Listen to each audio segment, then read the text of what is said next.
मण्डली के गर्दै हुनुहुन्छ? उठि त सक्नु होला हैन? आउनुहोस्, फेरि पनि हामी अर्को हप्तामा आइपुगेका छौँ र आज हामी मर्कुसको 11 अध्यायलाई सक्ने जमर्कोमा छौँ। सो तपाईहरुले के गर्न सक्नुहुन्छ भन्देखि मर्कुसको पुस्तक पल्टाएर तपाईको छेउमा राख्न सक्नुहुन्छ अनि तपाईको फोनमा इयरफोन लगाएर वचन सुन्न तयारी हुन सक्नुहुन्छ अनि भजन गाउन तयारी हुन सक्नुहुन्छ, परमेश्वरलाई महिमा दिन तयारी हुन सक्नुहुन्छ, परमेश्वरको आराधना गर्न तयारी हुन सक्नुहुन्छ। किनभनेदेखि संसारमा सबैभन्दा असल काम, सबैभन्दा उत्तम काम, सबैभन्दा परमेश्वरलाई मन पर्ने काम, उहाँलाई प्रसन्न पार्ने काम भनेको उहाँको आराधना हो, उहाँको स्तुति प्रशंसा हो, उहाँको महिमा गर्नु। किनकि उहाँले तपाईँ र मलाई जीवन दिनुभएको छ, उहाँले तपाईँ र मलाई बचाउनु भएको छ, उहाँले तपाईँ र मलाई उद्धार र मुक्ति दिनुभएको छ र तपाईँ र मलाई गहिरो प्रेमले प्रेम गर्नुभएको छ। आउनुहोस्, आजको सेवा उहाँको महिमा गर्नको निम्ति हामी बेला भइसकेका छौँ। सेवालाई प्रार्थनाद्वारा सुरु गरौँ। आउनुहोस्। हे हाम्रा स्वर्गीय पिता, हामी तपाईलाई धन्यवाद दिन्छौँ। हामी तपाईका मानिस फेरि पनि तपाईको वचनको वरिपरि आएका छौँ, तपाईको आराधना गर्न, तपाईको स्तुति प्रशंसा गाउन अनि तपाईको नाउँ उछाल्न, तपाईका अक्षम्म कार्यहरूको घोषणा गर्न हामी तपाईका मानिस फेरि पनि यो हप्ता अनलाइन मार्फत भए पनि भेला भएका छौँ। हामीहरूलाई आत्मा र सत्यतामा तपाईको आराधना गर्न सहयोग गर्नुहोस् र हामीहरूलाई तपाईको आराधना स्तुति प्रशंसा गर्नको निम्ति हाम्रो हृदयलाई तयारी गर्नुहोस् पिता। तपाईलाई धन्यवाद छ। सबै कुराबाट तपाईँ नै महिमित हुनुहोस् र महिमा लिनुहोस्। येशू ख्रीष्टको उच्च अनि पवित्र नाममा आमेन।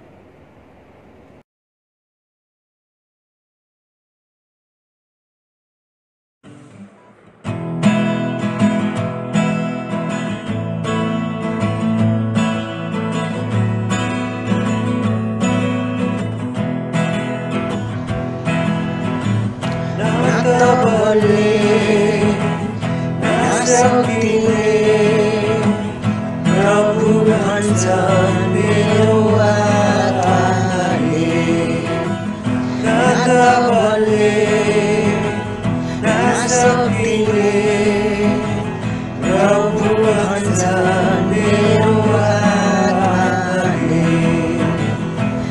यो पहाड हटिजानेछ, यो पहाड हटिजानेछ, यो पहाड हटिजानेछ, प्रभु भन्छ मेरो आत्माले। यो आदि कामिनेछ, यो आदि कामिनेछ, यो आदि कामिनेछ, प्रभु भन्छ मेरो आत्माले। न त बलले न शक्तिले, प्रभु भन्छ मेरो आत्माले। न त बलले न शक्तिले, प्रभु भन्छ मेरो आत्माले। यो जुवा माथिलेछ, यो जुवा माथिलेछ, यो जुवा माथिलेछ, प्रभु भन्छ मेरो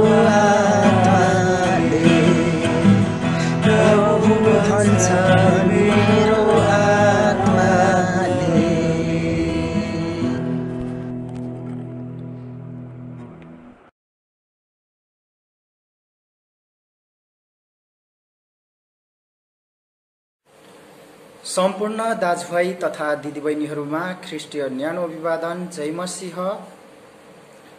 आउनुहोस् हामी प्रेरितहरूको विश्वासको सारलाई अध्ययन गर्नेछौँ।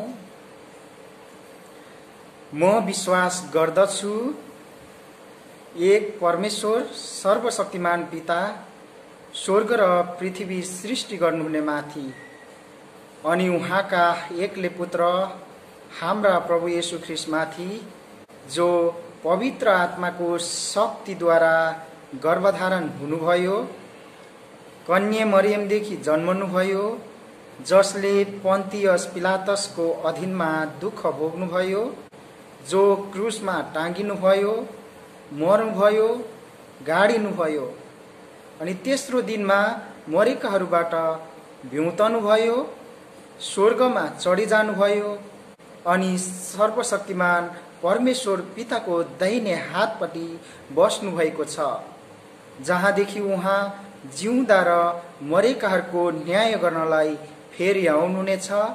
म विश्वास गर्दछु पवित्र आत्मामाथि, पवित्र मण्डलीमाथि, पवित्रहरूको सङ्गतिमाथि, पाप मोचनमाथि, शरीरको पुनरुत्थानमाथि र अजम्बरी जीवनमाथि। आमेन।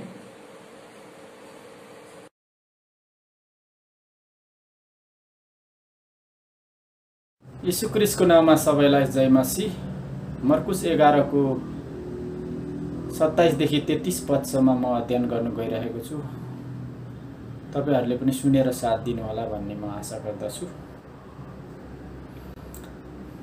27 पदमा यसरी लेखिएको छ, उहाँ फेरि यरुसलेममा आउनुभयो, अनि येशू मन्दिरमा यताउता हिँडिराख्नुहुँदा मुख्य पुजारी र शास्त्री धर्मगुरु उहाँका आए।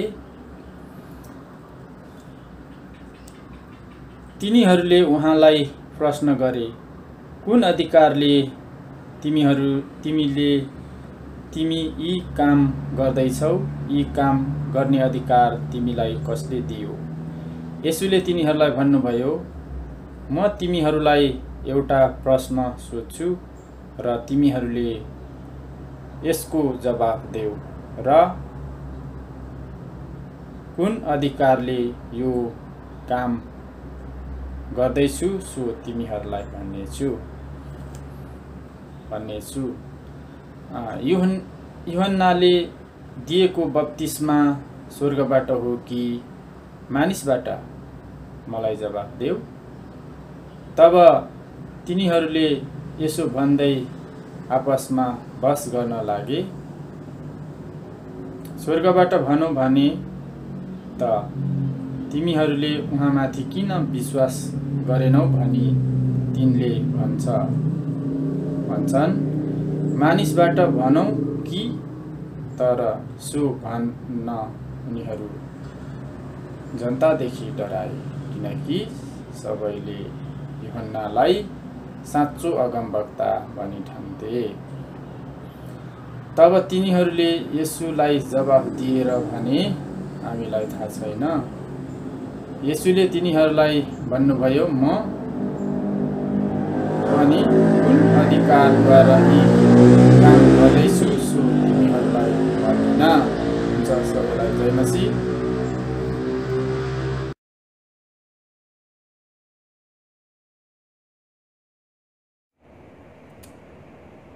जय मसीह मण्डली। आउनुहोस् आजको वचन हेर्नुभन्दा अगाडि प्रार्थना गरौँ। तपाईहरूलाई थाहा छँदैछ हामी निरन्तर मर्कुसको पुस्तकलाई हेर्ने क्रममा छौँ र आज पनि मर्कुसलाई नै हेरिरहेका छौँ, 11 अध्यायलाई। र आज चाहिँ हामी मर्कुस 11 अध्याय 20 देखि 26 पदलाई हेर्नेछौँ। आउनुहोस् प्रार्थना गरौँ। स्वर्गीय पिता, तपाईँलाई धन्यवाद छ, फेरि पनि तपाईँका मानिस हामी तपाईँको वचनको वरिपरि भेला भएका छौँ। हाम्रो साथमा रहनुहोस्। तपाईको पवित्र आत्माद्वारा हामीलाई ज्ञान बुद्धि विवेक दिनुस्, तपाईका वचन बुझ्ने शक्ति दिनुस् र हामीलाई तपाईको वचनमा निर्माण गर्नुस्, तपाईको महिमाको निम्ति र तपाईको नामको खातिर। हे परम प्रभु, मेरा चट्टान, मेरा उद्धारक, मेरा मुख्य शब्द र मेरो हृदयको ध्यान तपाईको दृष्टिमा ग्रहण योग्य हो। येशू ख्रीष्टको उच्च अनि पवित्र नाममा आमेन। प्रियहरू, हामीहरूले मर्कुसको पुस्तक हेर्ने क्रममा पहिलो दिन राजा येशू ख्रीष्ट आगमन र यरुशलेममा प्रवेश गरेको कुरा हेरेका थियौँ। दोस्रो दिन इस्राएलका अगुवाहरूप्रति येशू राजाको आक्रमणलाई हेरेका थियौँ अनि तेस्रो दिन इस्राएली अगुवाहरूको राजामाथि आक्रमण हामी हेर्नेछौँ। येशूको ईश्वरीय अधिकार। प्रियहरू, यदि कुनै पनि व्यक्ति अथवा वचन प्रचार गर्ने व्यक्ति, जहाँसम्म मलाई लाग्छ येशू ख्रीष्ट अति नै अनपपुलर हुनुहुन्थ्यो। किन भन्नुहुन्छ भने एवं योहन्नाले के भन्छन् त भन्दाखेरि अन्त्यमा गएर सबै मानिसहरूले चाहिँ उहाँलाई छोडेको कुरा बताएका छन्। त्यहाँभन्दा अगाडि हामीहरूले देख्छौँ योहन्नाका चेलाहरू, 32वां दिने योहन्नाका चेलाहरू गएर चाहिँ योहन्नालाई चाहिँ मानिसहरू सबै ख्रीष्टको पछि लागेको कुराहरू भनेका छन् भने, तर पछाडि गएर जब अन्त्य आउँछ तब सबै मानिसहरूले ख्रीष्टलाई छोडेर त्यागेर हिँडेको हामी पाउँदछौँ। यदि तपाईलाई अति नै पपुलर हुन मन छ भनेदेखि तपाईले आफ्ना वचन बाँड्न सक्नुहुन्छ र तपाईँ पपुलर हुन सक्नुहुन्छ। तर यदि तपाईलाई अनपपुलर हुन मन छ भनेदेखि परमेश्वरका वचन प्रचार गर्नुहोस्। परमेश्वरका वचन, किनभने आजको जमानामा धेरै मानिसहरूलाई परमेश्वरको वचन साह्रै राम्रो गरेर पच्दैन। त्यसैले तिमोथीको किताबमा हामीले हेर्यौँ भनेदेखि पावलले के भन्छन् भन्दाखेरि अन्त्यमा यस्ता दिनहरू आउनेछन्, मानिसहरूले चाहिँ यस्ता शिक्षकहरू थुपार्नेछन् जसले चाहिँ आफूलाई जे सुन्न मनपर्छ त्यही सुन्न रुचाउनेछन्। सो परमेश्वरको वचन मानिसहरूको लागि अति नै अमिलो हुने गर्छ र नमिठो र तितो हुने गर्छ। यहाँनिर हामीहरूले हेर्यौँ भन्दै पनि त्यस्तै पाउँछौँ। ख्रीष्ट येशू यरुशलेममा आउनुभयो, परमेश्वरको राजा, अनि ख्रीष्ट येशू परमेश्वरले नियुक्ति गर्नुभएको, प्रतिज्ञा गर्नुभएको राजा हामीहरूले इस्राएलमा आउनुभएको हामी पाउँदछौँ। अनि त्यहाँबाट पुजारीहरू, मुख्य पुजारीहरू, शास्त्रीहरू र धर्मगुरुहरू, जो परमेश्वरका मन्दिरको रेखदेख गर्ने मानिसहरू थिए अथवा परमेश्वरका मन्दिरका खेतालाहरू थिए, जसले चाहिँ तपाईको वचन प्रचार गरेर वचनको खेती लगाएर प्रशस्त फल फलाउनु पर्ने, तर परमेश्वरले यरुशलेम पुग्दाखेरि अन्जरी रूपमा फल नभेटाउनु भए जस्तै मन्दिरमा पनि कुनै फल पाउनु भएन। मन्दिरलाई एउटा फल बटुल्ने अथवा अन्य जातिहरू अथवा उनीहरू चाहिँ एउटा आशिष बनिनु पर्ने र मानिसहरूलाई परमेश्वरमा ल्याउनु पर्ने ठाउँमा पुजारी, मुख्य पुजारीहरू, शास्त्रीहरूले चाहिँ के गरेका थिए त भन्नुहुन्छ भने, र धर्मगुरुहरूले के गरेका थिए भन्नुहुन्छ भनेदेखि मन्दिरलाई डाकुहरूको अड्डा बनाएको हामी पाउँदछौँ। जसरी अन्जरीको रुख हेर्दा राम्रो देखिन्थ्यो तर फल थिएन, त्यसरी नै इस्राएलका अगुवा, मुख्य पुजारीहरू, शास्त्रीहरू, धर्मगुरुहरू वचनको खेती लगाएर फल फलाउन असफल भएको कुरा हामी पाउँदछौँ।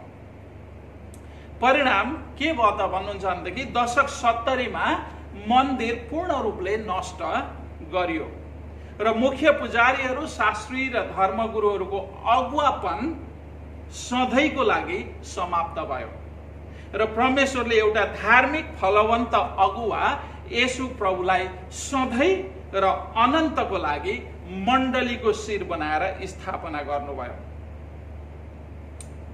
जसरी अञ्जरीको रुख जरैदेखि सुक्यो त्यसरी नै इस्राएलका मुख्य पुजारीहरू, शास्त्रीहरू र धर्मगुरुहरू सुकेर गए। उनीहरूको घमण्ड, आन, शान र मान सबै माटोमा मिल्न पुग्यो। इस्राएलका मुख्य पुजारीहरू, शास्त्री र धर्मगुरुहरूले आफ्नो स्वार्थको लागि परमेश्वरका मानिसहरूलाई प्रयोग गरेर विभिन्न नियम बनाएर उनीहरूलाई लुट्ने गरेको हामी पाउँछौँ।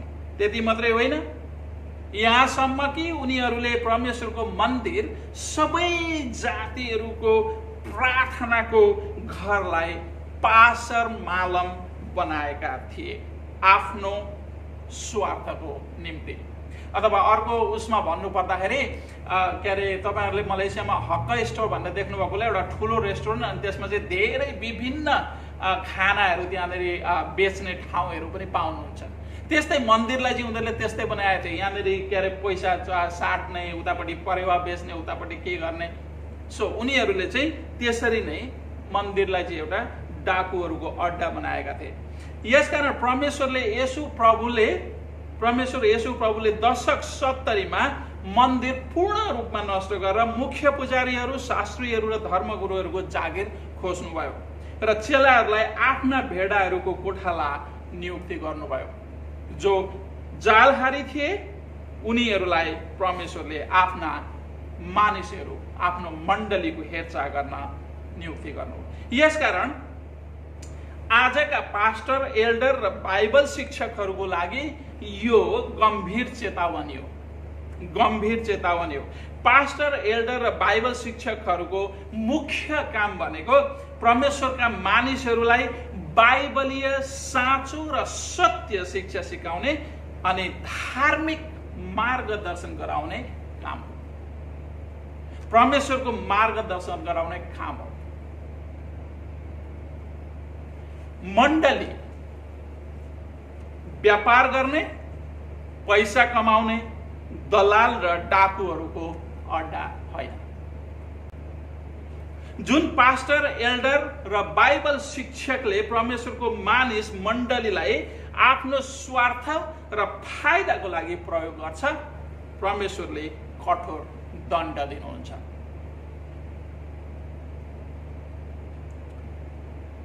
साथै यो चेतावनी केवल एल्डर, पास्टर र शिक्षकहरूको लागि मात्रै होइन प्रियहरू, यो चेतावनी सबै विश्वासीहरूको लागि पनि हो। सबै विश्वासीहरूको लागि पनि हो, किनभने ख्रीष्टमा विश्वास गर्ने प्रत्येक मानिस परमेश्वरको मन्दिर हो भनेर पावलले 1 कोरिन्थी 3 अध्यायको 16 देखि 17 मा यसरी भन्छन्। के तिमीहरूलाई थाहा छैन? तिमीहरू परमेश्वरका मन्दिर हौ र परमेश्वरका पवित्र आत्मा तिमीहरूमा वास गर्नुहुन्छ।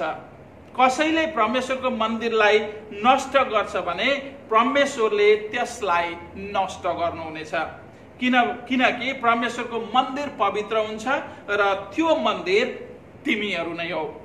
प्रियहरू, इस्राएलका मुख्य पुजारीहरू, शास्त्री र धर्मगुरुहरू जस्तो अटेरी हुनु र परमेश्वरको वचनलाई हलुका, एकदमै हलुका रूपले लिनु अनि धार्मिकता, आत्मिकी फल फलाउन असफल हुनु भनेको आफैमाथि परमेश्वरको दण्डलाई निम्त्याउनु। परमेश्वरले आफूले चुनेका र प्रतिज्ञा गरिएका इस्राएलका मुख्य पुजारी, शास्त्रीहरू र धर्मगुरुहरूलाई दण्ड दिनुहुन्छ भने तपाईँ र म चाहिँ को हो प्रियहरू, र जसलाई परमेश्वरले दण्ड दिनुहुन्न, जसको परमेश्वरले न्याय गर्नुहुन्न। अर्मियाको पुस्तकलाई तपाईहरूले गएर पढ्नु होला, लेखेर लैजानु होला। अर्मिया 18 अध्यायको 1 देखि 10 पदमा त्यहाँनिर कुमालेर माटोको भाँडा बनाउने कुमालेको बारेमा कुरो गरिएको छ र परमेश्वरलाई चाहिँ कुमालेको रूपमा तुलना गरिएको छ भनेदेखि अरू मानिसहरूलाई चाहिँ अथवा संसारका कुराहरूलाई चाहिँ हातका सिपको रूपमा तुलना गरिएको छ। भाँडो बनाउने कुमाले आफ्नो भाँडोलाई जे पनि गर्न सक्छ, जस्तो पनि बनाउन सक्छ। परमेश्वर हाम्रो कुमाले हुनुहुन्छ र हामी माटो हौ। त्यसैले उहाँलाई जे मन लाग्यो त्यही गर्नुहुन्छ। पावलले रोमीको 9 अध्यायमा गएर भन्दछन्, परमेश्वरलाई प्रश्न गर्ने तिमी को हौ? परमेश्वरलाई प्रश्न गर्ने तिमी को हौ? हामीले जस्तो व्यवहार उहाँसँग गर्छौं, उहाँले हामीसँग त्यस्तै व्यवहार गर्नुहुन्छ।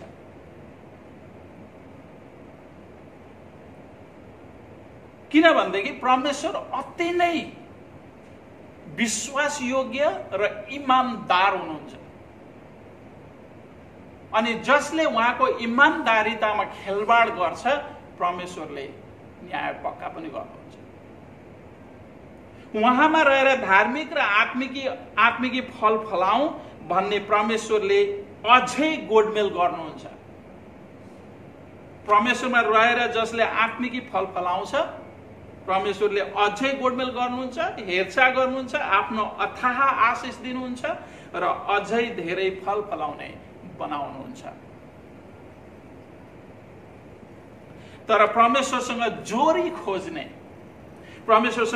खोज्ने मुख्य पुजारीहरू, शास्त्री र गुरुहरू जस्ता असफल पास्टर, एल्डर र बाइबल शिक्षक लगायत असफल विश्वासी सबैलाई सधैँको लागि अन्जरीको रुख चाहिँ जरैदेखि नष्ट गर्नुहुन्छ।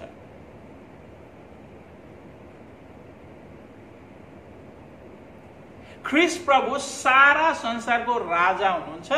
हामी जो पनि हौ, चाहे ख्रीष्ट विश्वासी अथवा अविश्वासी, एक दिन सबैले सबै कुराको लेखा उहाँलाई दिनुपर्छ। किनकि उहाँ परमेश्वर, न्यायकर्ता र राजा हुनुहुन्छ। सृष्टिकर्ता परमेश्वरसँग जोडी खोज्नु सबैभन्दा ठुलो मूर्खता हो। प्रियहरू, मर्कुस 11 अध्यायको 27 देखि 28 पद तपाईहरुले बाइबल खोलेर राख्नु भएको होला। हेर्नुस्, मर्कुस 11 अध्यायको 27 देखि 28 पदमा मुख्य पुजारी, शास्त्री र धर्मगुरुहरूले आएर परमेश्वरसँग जोडी खोजे। यसो प्रभु मन्दिरमा डुल्दै हुनुहुन्थ्यो। मुख्य पुजारीहरू, शास्त्रीहरू, धर्मगुरु उहाँ कहाँ आएर प्रश्न गरे उनीहरूले, कुन अधिकारले तिमी यी काम गर्छौ? अथवा परमेश्वरले जुन मन्दिरलाई शुद्ध पार्नुभयो, हैन, उनीहरूको प्रश्न त्यो, तिमीलाई कसले यो अधिकार दियो? किनकि उनीहरू भनेका मन्दिरका चाहिँ के त भन्नुहुन्छ भनेदेखि मुख्य पुजारी भनेको चाहिँ एउटा सिइओ जस्तो, अनि त्यहाँबाट के अरे त्यस्तै शास्त्रीहरू भनेका चाहिँ म्यानेजर जस्तो, अनि त्यहाँबाट पुजारीहरू भनेको चाहिँ सुपरभाइजरहरू जस्तो थिए। सो उनीहरूलाई अधिकार दिएको थियो, मण्डलीका अधिकारीहरू उनीहरू थिए। अनि ख्रीष्ट चाहिँ आएर उहाँले चाहिँ मन्दिरलाई शुद्ध अथवा मन्दिरबाट बेचबिखान गर्नेलाई हटाउनु भयो, लखेट्नु भयो। अनि उनीहरूले भन्छन्, कुन अधिकारले तिमी यी काम गर्दछौ? यी कामहरू गर्ने अधिकार तिमीलाई कसले दियो? किनकि हामी हौ, हामीहरूले नभनिकन, हामीहरूले केही नभनिकन मन्दिरमा कसैले हात पनि लगाउन सक्दैन। मन्दिरका शासक भनेका हामी हौ। तिमी को हौ आएर के अरे सबै कुरा पल्टाउने, सबैलाई धपाउने? यहाँ हेर्नुहोस् है त, ख्रीष्ट यसो मुख्य पुजारीहरू, शास्त्रीहरू र धर्मगुरुहरूको लागि अति नै अनपपुलर हुनुहुन्थ्यो।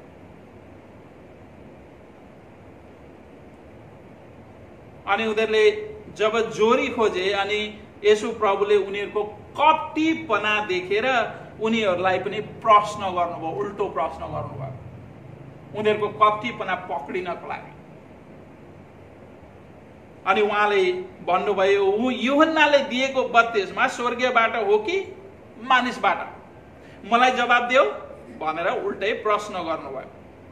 अनि 11 अध्यायको 31 देखि 33 पदमा त्यहाँनिर हेर्नु होला। 11 अध्याय 31 पददेखि 33 पद, अनि कपटी मुख्य पुजारीहरू, शास्त्रीहरू र धर्मगुरुहरू एक अर्कामा काने खुसी गर्न लागे। काने खुसी, कान जोडेर चाहिँ के भन्ने, कसो भन्ने, के जवाब दिने भनेर चाहिँ उनीहरूले काने खुसी गर्न लागे। अनि त्यहाँबाट उनीहरूले भने स्वर्गीयबाट भनौँ भने त तिमीहरूले उनी माथि अथवा यूहन्ना माथि, बत्तिसमा दिने यूहन्ना माथि किन विश्वास गरेनौ भने तिनले भन्ने छन्। मानिसबाट भनौँ भने कि तर यसो भन्न उनीहरू जनतादेखि डराए,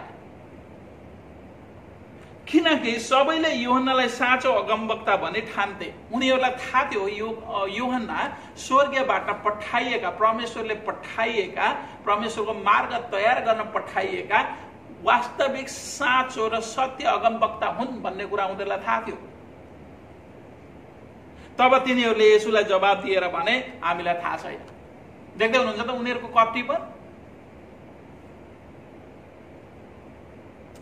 32मा दिने यूहन्ना परमेश्वरले पठाएका अगमवक्ता हुन् भन्ने कुरा उनीहरूलाई थाहा हुँदा हुँदै पनि उनीहरूले स्वीकार गरेनन्। त्यो कुरा उनी अगमवक्ता हुन्, परमेश्वरले पठाउनु भएको, परमेश्वरको मार्ग तयार गर्न पठाउनु भएको अगमवक्ता हुन् भन्ने कुरा उनीहरूले स्वीकार गर्न सकेनन् र स्वीकार गरेनन्। यसकारण तिनीहरूले हामीलाई थाहा छैन भनेर येशूलाई जवाब दिए।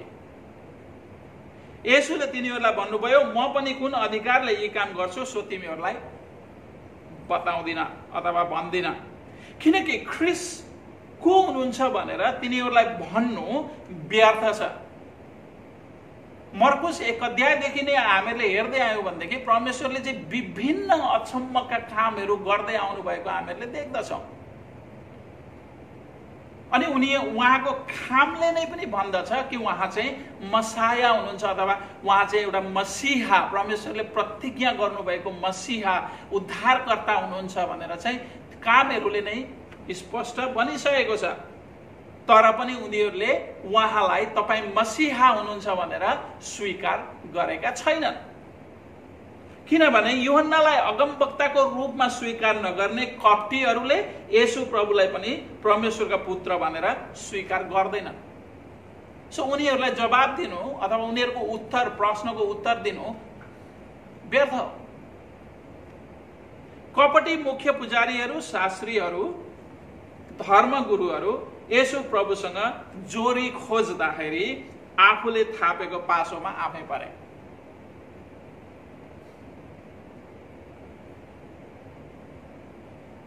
त्यसैले परमेश्वरसँग जोरी खोज्नु, उहाँको भय नमान्नु, उहाँको अधिकारमा आफूलाई समर्पण नगर्नु भनेको सबैभन्दा ठुलो शास्त्री, मुख्य पुजारी र धर्मगुरुहरूको मूर्खता थियो। हामी ख्रिस्ट विश्वासीहरूले मुख्य पुजारीहरू, शास्त्रीहरू, धर्मगुरुहरूमा आफूलाई देख्न सक्छौँ। किनकि हामी परमेश्वरको भन्दा धेरै मानिसहरूको भय र डर मान्ने गर्छौँ। परमेश्वरको भन्दा बढी मानिसको भय मान्ने गर्दछौँ। विश्वासीहरूले भय मान्ने गर्दछन्। पास्टरले मैले यस्तो गरेको देखो भनेदेखि, मैले त्यस्तो गरेको देखो भनेदेखि, मैले उस्तो गरेको देखो भनेदेखि, मैले तास खेलेको देखो भनेदेखि, मैले जुवा खेलेको देखो भनेदेखि, मैले पिएको देखो भनेदेखि, मानिसको डर, परमेश्वरको भन्दा मानिसको डर हामीहरूले धेर गर्ने गर्दछौँ। र प्रियहरू, परमेश्वरको भन्दा धेरै मानिसको डर र भय मान्नु मानिसको सबैभन्दा ठुलो मूर्खता, कमजोरी र गल्ती हो। यसकारण ख्रिस्ट विश्वासीहरूले मानिसको डर र भय होइन, न्यायकर्ता परमेश्वरको डर र भय मान्नु पर्दछ। न्यायकर्ता परमेश्वरको डर र भय मान्नु पर्दछ। मानिसले, किनभनेदेखि मानिसले हामीहरूको न्याय गर्दैन, मानिसलाई हामीहरूले लेखा दिनु पर्दैन प्रिय। हामीहरूले लेखा दिनुपर्ने भनेको परमेश्वरलाई हो। परमेश्वरले लिनुहुन्छ लेखा भनेको, चाहे त्यो लेखा वर्तमान समयमा होस् वा भविष्यमा। हामी सबैले, तपाईले, मैले, सबैले। अझ याकुबले त के भन्छन् त भन्दाखेरि, भाइयो तिमीहरू धेरैजना शिक्षक नहुने प्रयास नगर, किनभनेदेखि शिक्षकहरूको त अझै कठोरले परमेश्वरले न्याय गर्नुहुन्छ। सो परमेश्वर न्यायकर्ता हुनुहुन्छ, उहाँले सबैको न्याय गर्नुहुन्छ, सबैले उहाँको लेखा दिनु उहाँलाई लेखा दिनुपर्ने हुन्छ। त्यसैले हामीहरूले लेखा दिनुपर्ने परमेश्वरलाई भएको कारण हामीहरूले मानिससँग डराउनु तर परमेश्वरसँग नडराउनु चाहिँ मूर्खता हो। किनकि परमेश्वरको भय सबैभन्दा ठुलो कुरा हो। परमेश्वरको डर र भय भनेको के हो प्रिय? परमेश्वरको डर र भय भनेको के हो? पहिलो म तपाईहरुलाई परमेश्वरको डर र भयको बारेमा अलिकति म तपाईहरुलाई स्पष्ट बनाऊ। परमेश्वर पवित्र सारा सृष्टिका अधिपति न्यायकर्ता हुनुहुन्छ र अहिले नभए पनि अन्त्यमा प्रत्येक कुराको लेखा लिनुहुन्छ भन्ने कुरा हामीहरूले बुझ्नु। हामी उहाँको न्यायबाट उम्कन सक्दैनौँ भन्ने कुरा बुझ्नु नै परमेश्वरको डर वा भय मान्नु भनिन्छ। दोस्रो, परमेश्वरको भय मान्नु बाइबलले के भन्छ त भन्दाखेरि दुष्टतालाई घृणा गर्नु, सबै नराम्रा कामहरूलाई घृणा गर्नु, सबै नराम्रा व्यवहारलाई घृणा गर्नु, सबै परमेश्वरलाई मन नपर्ने कुराहरू आफूले पनि मन नपराउनु, परमेश्वरले घृणा गर्ने कुराहरू आफूले घृणा गर्नु, परमेश्वरले क्रोध गर्ने कुराहरू आफूले क्रोध गर्नु। जस्तै अभिमान, अहंकार, खराब चालचलन जस्ता कुराहरूको घृणा गर्नु। किनकि परमेश्वरले जुन कुरालाई घृणा गर्नुहुन्छ त्यो कुरालाई घृणा गर्नु। मुख्य पुजारीहरू, शास्त्री र धर्महरू जस्तो कपटी व्यवहार त्याग्नु र पश्चाताप गरी परमेश्वरमा फर्कनु परमेश्वरको डर वा भय मान्नु हो।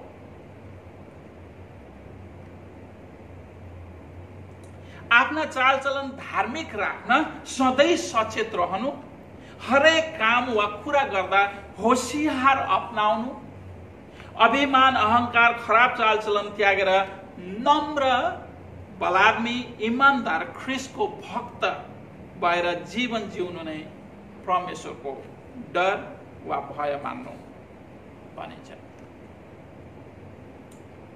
गलत काम गरेर माफी वा क्षमा माग्नु चाहिँ साँचो डर वा भय हो भने माफी वा क्षमा नमागी भाग्न खोज्नु चाहिँ परमेश्वरलाई इन्कार गर्नु, उहाँको आदर नगर्नु, उहाँको अधिकारमा बस्न नचाहनु हो।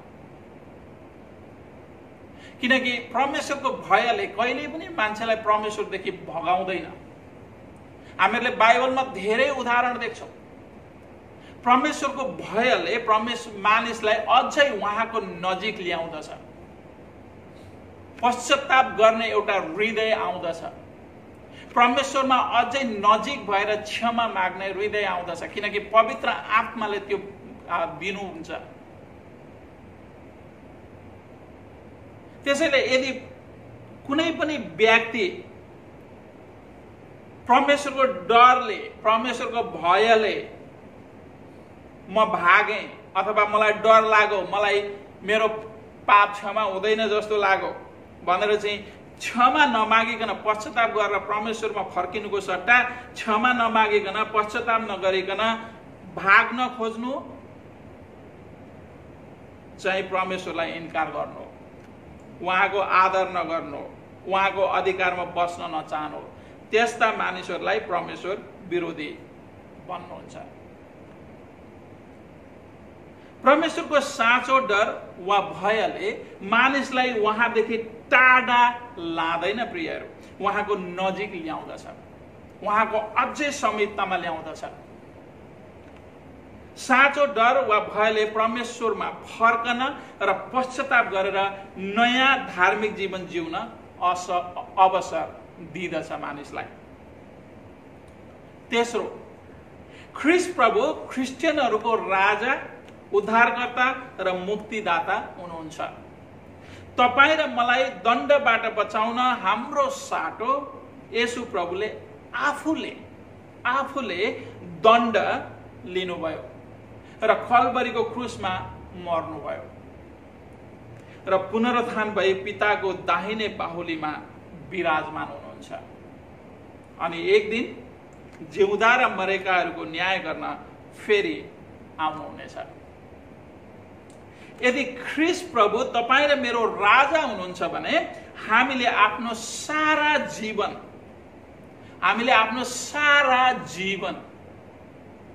एउटा भक्त रहिती भएर हामीले सारा जीवन उहाँको अधीनतामा समर्पित गरेर उहाँको अनुग्रह र पवित्र आत्माको शक्तिमा धार्मिक र पवित्र जीवन जिउनु पर्छ। चौथो, परमेश्वरको भय मान्नु भनेको परमेश्वरले घृणा गर्ने कुराहरूलाई घृणा गर्नुपर्छ र परमेश्वरलाई प्रसन्न पार्ने कुराहरूमा हामी पनि प्रसन्न हुनुपर्दछ। अभिमान, अहंकार, खराब चालचलन जस्ता कुराहरू त्यागेर पवित्र आत्माका वरदानबाट पाइने नम्र, बलात्मी, इमानदार ख्रिस्टको भक्त भएर जीवन जिउनु र पवित्र आत्माका धार्मिक फलहरूले भरिपूर्ण हुँदै जानु नै परमेश्वरको डर र भय मान्नु भनिन्छ। प्रियहरू, यसकारण प्रियहरू,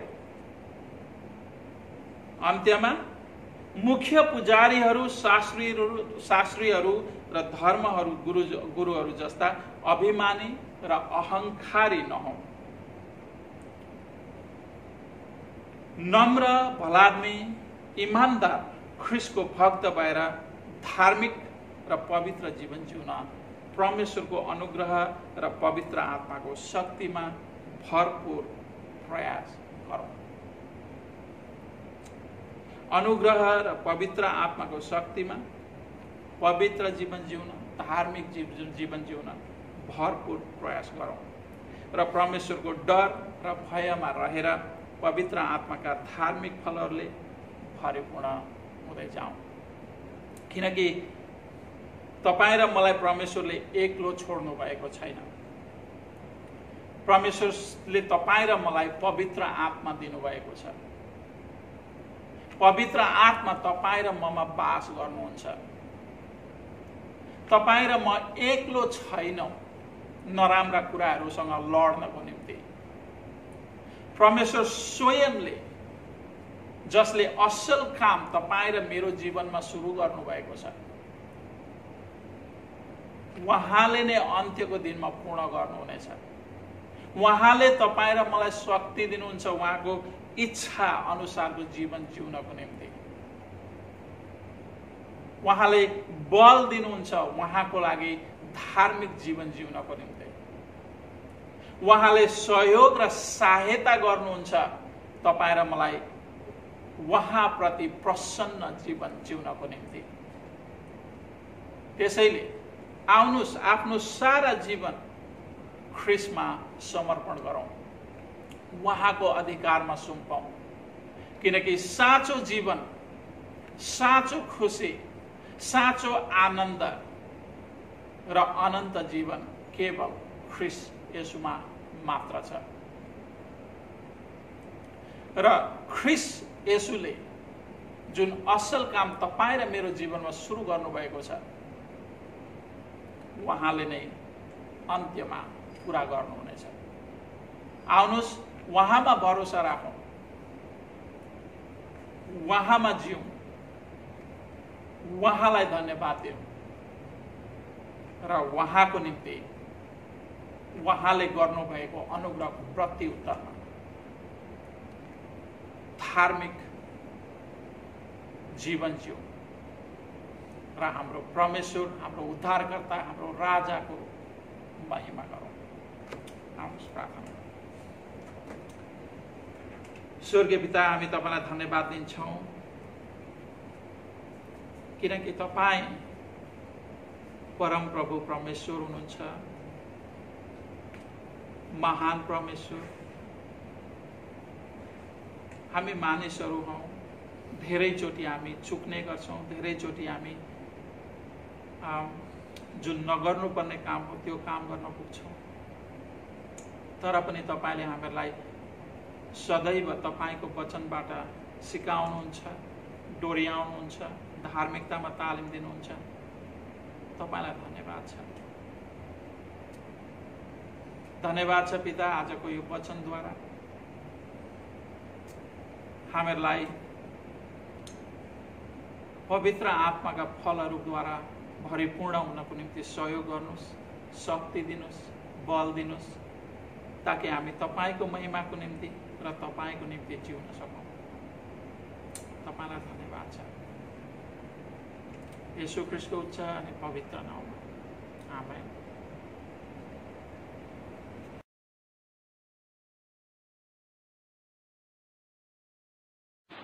आउनुहोस् पाप पश्चातापको प्रार्थना गर्नेछौँ।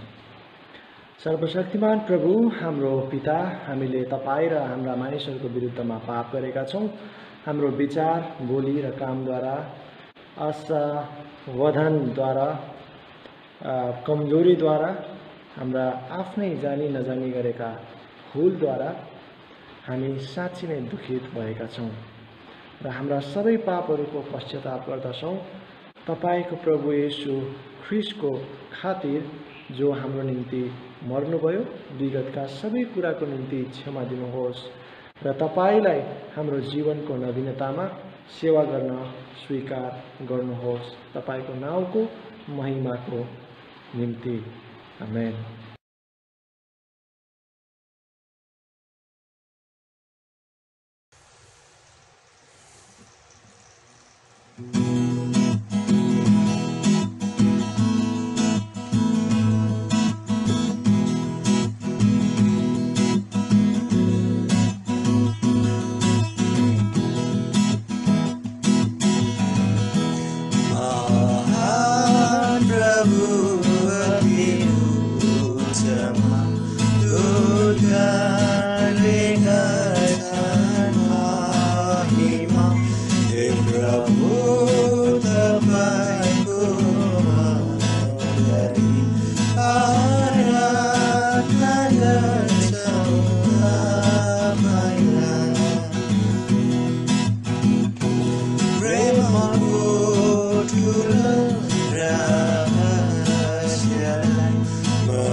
To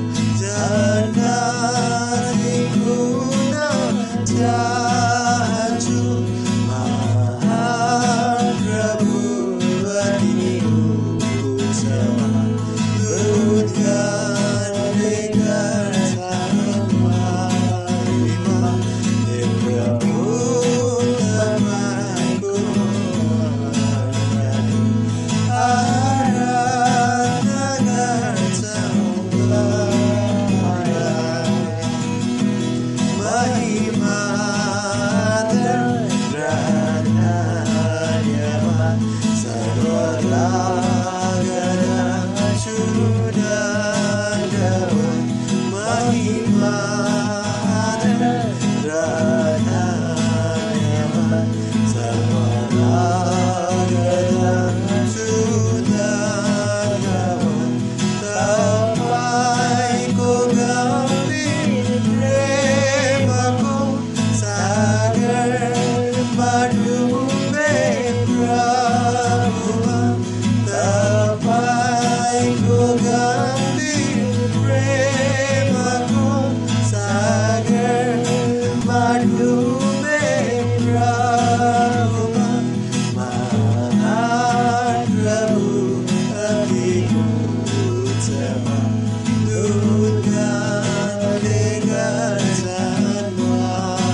सम्पूर्ण मण्डली परिवारमा येशू ख्रीष्टको नाममा जय मसीह।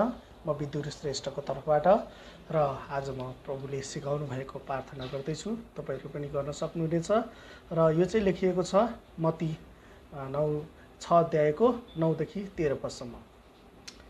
हे हाम्रा पिता जो स्वर्गमा हुनुहुन्छ, तपाईको नाउँ पवित्र गरियोस्, तपाईको राज्य आओस्, तपाईको इच्छा स्वर्गमा जस्तो छ यस्तै यस पृथ्वीमा पुरा होस्। हामीलाई आज हाम्रो दैनिक भोजन दिनुहोस्, हाम्रा अपराधहरू क्षमा गर्नुहोस् जसरी हामीले आफ्ना अपराधीहरूलाई क्षमा गरेका छौँ। हामीलाई परीक्षामा पर्न नदिनुहोस् तर दुष्टबाट छुटाउनुहोस्, किनभने राज्य, पराक्रम र महिमा सदा सर्वदा तपाईकै हुन्। आमेन। जय मसीह।